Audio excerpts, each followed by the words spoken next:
poulet en sauce d'une manière encore jamais vue.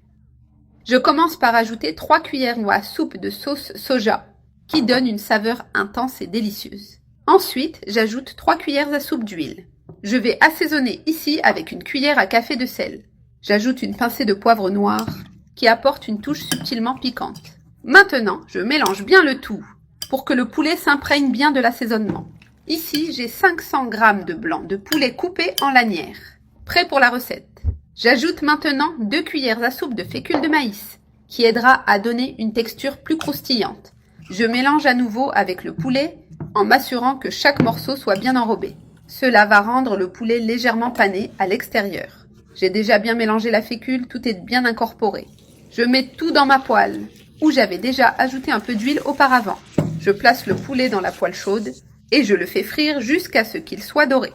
J'ai déjà frit le poulet jusqu'à ce qu'il soit bien doré.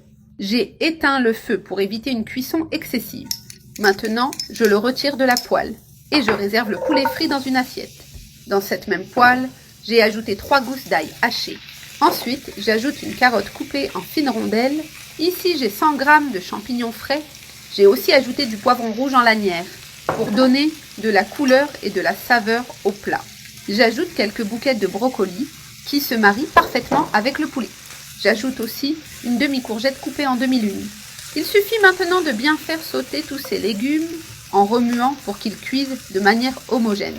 Ainsi, nous continuons avec cette recette de poulet qui sera vraiment délicieuse. Je fais bien revenir tous ces légumes jusqu'à ce qu'ils soient al dente. Ils sont maintenant bien sautés.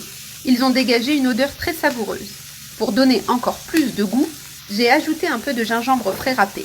J'ajoute aussi une cuillère à café de paprika fumé qui donne de la couleur et rehausse la saveur. Maintenant, je mélange bien le tout pour que les assaisonnements s'intègrent complètement. Ensuite, j'ajoute 100 ml de lait de coco qui va apporter de l'onctuosité au plat.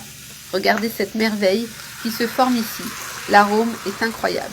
Il suffit de mélanger à nouveau pour intégrer le lait de coco aux légumes.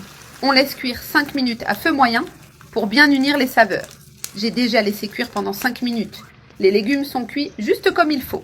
Maintenant, je remets le poulet frit que nous avions réservé pour le mélanger au reste. Notre poulet déjà frit se mélange à cette préparation crémeuse et pleine de goût. Et je mélange le tout pour que le poulet soit bien enrobé de sauce. Ensuite, je laisse cuire encore environ 2 minutes pour bien tout intégrer. Et notre poulet en sauce est prêt, avec des légumes sautés et pleins de saveurs. Ici, j'éteins le feu, car c'est le moment parfait pour servir. Il ne reste plus qu'à servir et profiter de cette merveille de poulet, idéal pour accompagner avec du riz blanc ou des nouilles.